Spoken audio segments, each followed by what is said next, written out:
And I am taking the position that Jim DeMint took relative to Barack Obama, and frankly, that Donald Trump took relative to Barack Obama. Donald Trump spent 8 years saying Barack Obama was an illegitimate president, that he didn't even have the right to be president. That was Donald Trump's position, and he did not swerve or sway from it. And even at the, even during the campaign, he was saying, well, okay, yeah, he was born here, but I have this horrible feeling that the Democrats are going to say, oh, finally we can help the country. Because Democrats love to help the country, right? They're, most Democrats, I mean, that's the whole point of the Democratic Party. We're here for the people. We're here for the country. And so if Donald Trump wants to spend $1 trillion on infrastructure, Obama desperately wanted to do that. The Republicans filibustered it. It actually passed Congress. The Republicans filibustered it. And so why, by the way?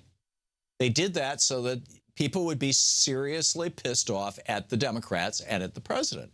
And it worked. Now, the question is, will it work? Because it worked because of a complicit media. Every single time the Republicans filibustered something that the Democrats passed that was actually good for America, the long-term extension of unemployment. Unemployment was extended for, they wanted to extend it for another year during the crisis back in 2009, 2010. You would think any rational person would be in favor of that. The Republicans filibustered it in the Senate. Nancy Pelosi got it out of the House. And by the way, it got more than 50 votes in the Senate, so according to the Constitution, it passed.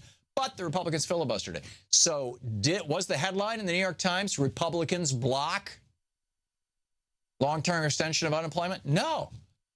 I don't remember the exact headline, but the story at the time was that, long-term extension of unemployment fails to get enough votes to pass the Senate.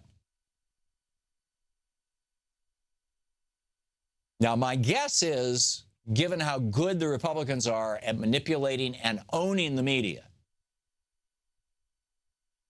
basically, I mean, literally owning it, but also in controlling, what it says and how it does it by virtue of intimidation. My guess is that they will, if the Democrats do an obstructionist strategy for 4 years, like the Republicans have for the last 8, my guess is the media will call it out, whereas they refused to call it out when Mitch McConnell and Paul Ryan and Mr. Drunk before him were doing that. But in fact, this hit me over the weekend. I was watching one of the shows, and they had I think they had Jane Sanders on, and the question was, it was Wolf Blitzer, and he said, is your husband going to run for president in 4 years? And she said, Wolf, that's the wrong question. The question should be, what are we going to do for working people?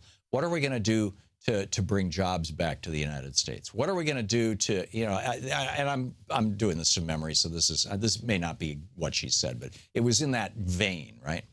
What are we going to do to bring families together? What are we going to do to make sure everybody gets health care?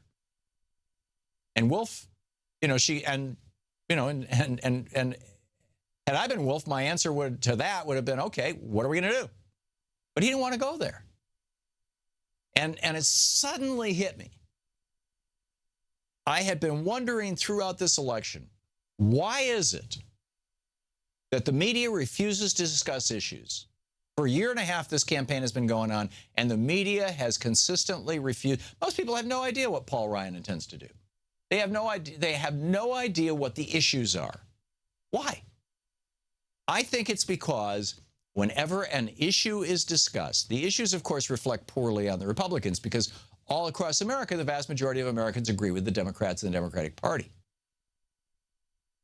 And the media strategists in the Republican Party want to make sure that the American people don't know what the Republican Party's actual plans are, what they've actually done in the past. And so you've got these groups that come out, and every time one of the media organizations actually talks about the issues, they trash them. They trash them mercilessly. And so the media has gotten so shell-shocked over the last 20 years that this has been going on that they're afraid to discuss issues. Instead, they just discuss personality. Remember how Bernie used to go on TV and they would ask him about, well, what do you think about Hillary Clinton's favorability like? And he'd say, it's irrelevant. Let's talk about the issues. And it used to really upset the, poor Wolf Blitzer, right? Because he's been cowed. Well, he's been cowed not to talk about the issues when there's a Democrat in power. Will he talk about the issues when there's a Republican in power? Somehow I doubt it. But will he go after the Democrats? Somehow I think so. You're listening to the Thom Hartmann Program. Call 202-808-9925. When Obama was elected, Rush Limbaugh said, I hope he fails. I'm saying the same thing about Trump.